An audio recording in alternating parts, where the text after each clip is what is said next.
तो बुलेटिन की शुरुआत करते हैं। आज शाम हुई केंद्रीय कैबिनेट की बैठक में पीएम नरेंद्र मोदी ने नोटबंदी पर ताजा हालात का ब्यौरा लिया और केंद्रीय मंत्री रविशंकर प्रसाद ने बैठक में जानकारी दी कि 2000 अलग अलग क्षेत्रों से 5 लाख लोगों ने सर्वे में भाग लिया। और इस पर पीएम ने कहा कि इससे पता चलता है कि देश का मूड क्या है। बैठक में कैबिनेट के सभी सहयोगियों ने नोटबंदी की तारीफ की। बैठक में प्रधानमंत्री ने कहा कि सभी मंत्री और विभाग देश को कैशलेस बनाने की दिशा में ले जाने के लिए काम करें और साथ ही पीएम ने कहा कि देश में डिजिटल पेमेंट क्रांति के लिए सभी काम करें। कैबिनेट की बैठक में 2500 करोड़ के डोनियन विमानों की खरीद को मंजूरी दी गई और साथ ही आपको बताएं कि 62 नए नवोदय विद्यालय बनाने को भी मंजूरी दी गई है। तो 500 और 1000 के नोट बंद के मुद्दे पर सरकार और विपक्ष के बीच आर पार की जंग छिड़ी हुई है। नोटबंदी के फैसले के खिलाफ पूरा विपक्ष एकजुट हो गया है और विपक्ष की ऐसी एकजुटता पिछले 2.5 साल में पहले कभी नहीं देखने को मिली। विपक्ष की इस एकता ने सरकार की चिंताएं जरूर बढ़ा रखी हैं। हालांकि सरकार की ओर से दावा किया जा रहा है कि किसी भी हालत में नोटबंदी के फैसले को वापस नहीं लिया जाएगा।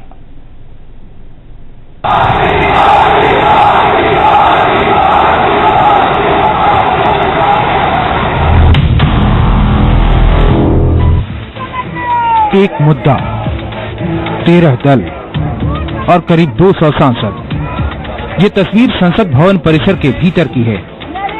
नोटबंदी के फैसले के खिलाफ पूरे विपक्ष ने एकजुट होकर एक साथ महात्मा गांधी की प्रतिमा के सामने मानव श्रृंखला बनाकर विरोध जताया।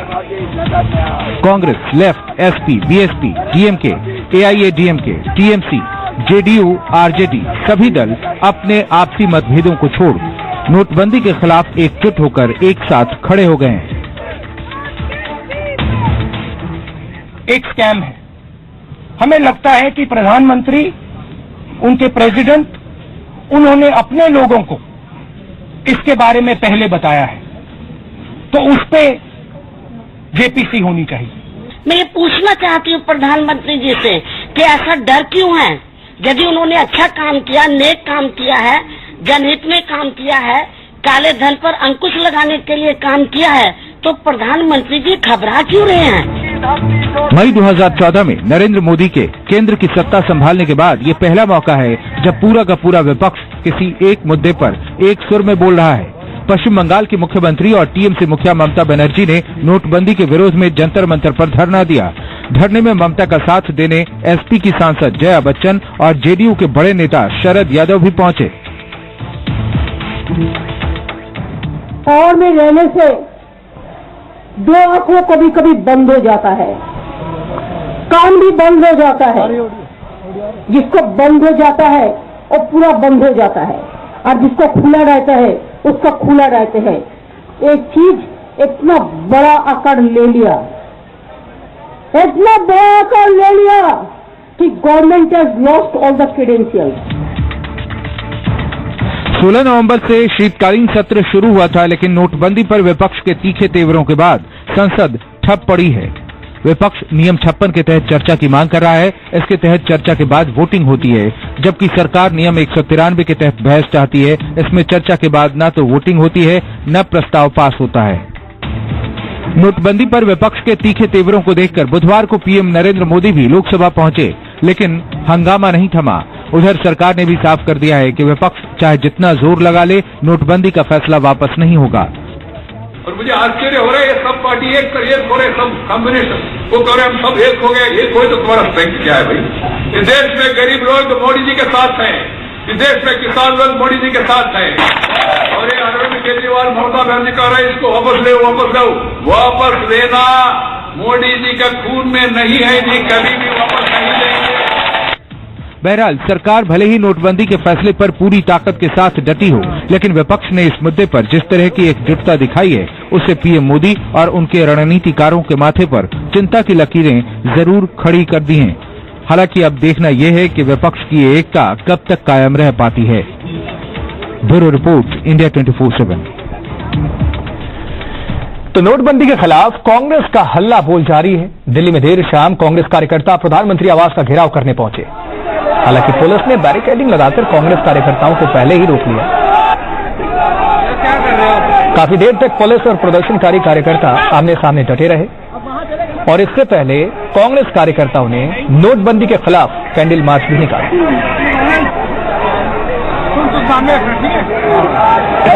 देखिए, जो है बड़ी सीधी सी बात है कि इतनी बड़ी तादाद में लोग आए हैं, लोगों का बहुत बड़ा रोष है इसके प्रति, और मोदी जी इस बात को समझ नहीं रहे, भाजपा इस बात को समझ में नहीं रही। उन्होंने आंख में पट्टी बांधी हुई है। हम लोगों ने आज प्रधानमंत्री के यहां पर जाने की चेष्टा करी ताकि प्रधानमंत्री को जगाएं, बताएं कि लोगों को क्या दिक्कतों का सामना, साधारण लोगों को क्या दिक्कतों का सामना करना पड़ रहा है। इतने लोगों की मृत्यु होगी, लेकिन प्रधानमंत्री इसको समझने और देखने को तैयार नहीं है। तो नोटबंदी से सबसे ज्यादा परेशानी उन लोगों को हो रही है जिनके घर में शादी है। अलीगढ़ के औरंगाबाद के ग्रामीण बैंक में दर्जनों महिला पुरुष हाथों में शादी के कार्ड लेकर लाइन में खड़े रहे, लेकिन बैंक मैनेजर ने रुपए नहीं होने का हवाला देकर वापस लौटा दिया। ऐसे में लोग परेशान हैं और अब गुहार लगा रहे हैं कि 2.5 लाख न सही 50,000 या 1 लाख रुपए ही उन्हें दे दिया जाए ताकि शादी ब्याह करवाया जा सके। सरकार खूब ऊपर से करे तो तुम 50,000 हमारा है, हमने जो राहत हो देते तो हमें सगाई बेटे की कहाँ पर आई लेने आए पैसे। कौन सी बैंक? ग्रामीण बैंक में। घर में कुछ भी नहीं है, सगाई है आज। सारे जने बैंक में लगे पड़े, कहीं से नहीं मिलेगा।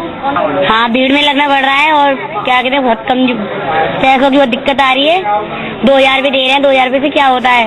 बैंक वाले कहते हैं यहाँ जाओ वहाँ जाओ, डीएम के दस्तखत, डीएम वाले भी दस्तखत करके नहीं दे रहे हैं। हमें बहुत परेशानी आ रही है। हमारा नाम हरिओम है जी। हमारी बेटी की 4 तारीख की शादी है, 4 दिसंबर की। हमारे पैसे बैंक में निकल नहीं रहे जी, बहुत परेशान है, घर में कोई व्यवस्था नहीं हो पा रही है। उधर आज गाजीपुर से मुलायम सिंह यादव की रैली में भी नोटबंदी का मुद्दा छाया रहा।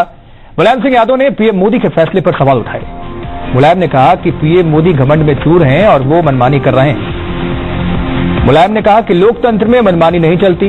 उन्होंने ये भी कहा कि नोटबंदी के फैसले से किसान और व्यापारी परेशान हैं।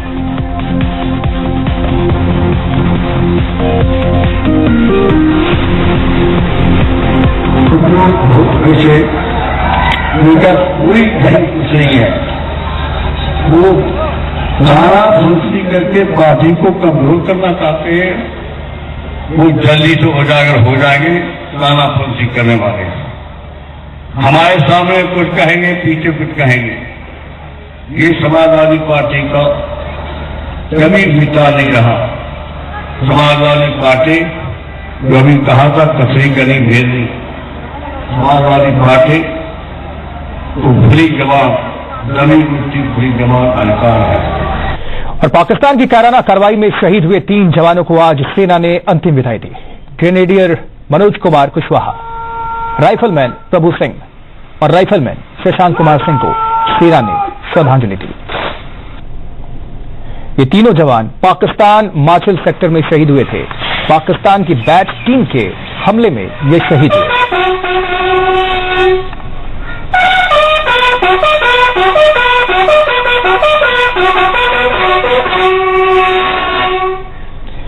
तो बॉर्डर पर पाकिस्तान की कायराना हरकत का भारतीय सेना ने करारा जवाब दिया है और भारतीय सेना की जवाबी कार्रवाई में पाकिस्तान के इलाके में 11 लोगों की मौत हो गई है। बताया जा रहा है कि 2003 के बाद का यह सबसे भीषण जवाब था। वहीं भारत के डीजीएमओ ने कार्रवाई में कुछ नागरिकों के मारे जाने पर अफसोस जाहिर किया है।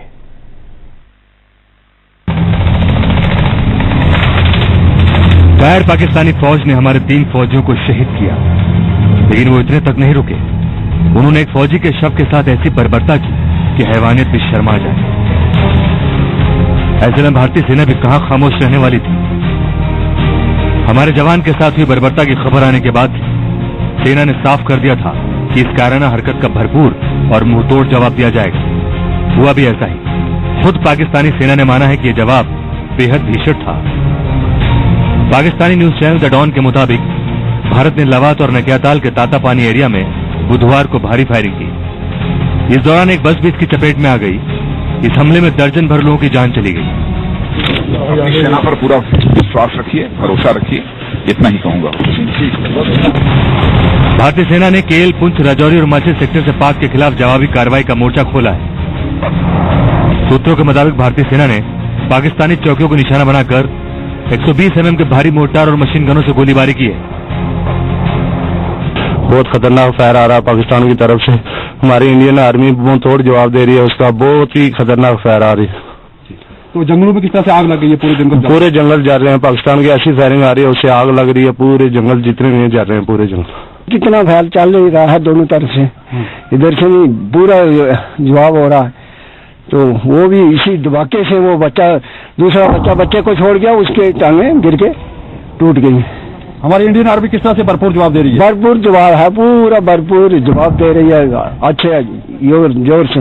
पाकिस्तान को मुंहतोड़ जवाब दे रही है हमारी इंडियन आर्मी। पहले उनका यहाँ पर फायर पड़ा तो फिर इन्होंने मुंहतोड़ जवाब दिया, क्योंकि हमारे जो हिंदुस्तान की आर्मी है ये किसी से पहले नहीं आगे उन पर हमला करती, क्योंकि पहले उनका हमला होता तो फिर ये मुंहतोड़ उनको जवाब देते हैं। वहीं पाकिस्तान ने भी जम्मू कश्मीर के कई इलाकों में फायरिंग की है। राजौरी के मंजाकोट की तस्वीरें देखिए, धुएं का ये गुबार पाकिस्तानी गोलीबारी का सबूत है। पाकिस्तान की तरफ से हैवी शेलिंग हो रही है। राजौरी में हो रही इस फायरिंग में बीएसएफ के 3 जवानों के जख्मी होने की खबर है। राजौरी ही नहीं बल्कि पुंछ में भी पाकिस्तान की तरफ से गोलीबारी की गई। जिले के बालाकोट सेक्टर में भारतीय चौकियों को निशाना बनाया गया। वहीं भीमबर गली, कृष्णा घाटी और नौशेरा सेक्टर में भी पाकिस्तान ने बीएसएफ की चौकियों पर फायरिंग की। चाहे उस पार हो चाहे इस पार हो, कोई भी हो, अक्सर नुकसान तो इंसानियत का ही होता है। जनाब आरतीसरा के हमारे बॉर्डर इलाके के हम रहने वाले हैं, बहुत बड़ी परेशानी है क्योंकि फायरिंग हो रही है 2 तरफी साइड से। बच्चे स्कूल नहीं जा रहे, मजदूर लोग आगे पीछे जाने के लिए बहुत बड़ी प्रॉब्लम हो रही है लोगों को।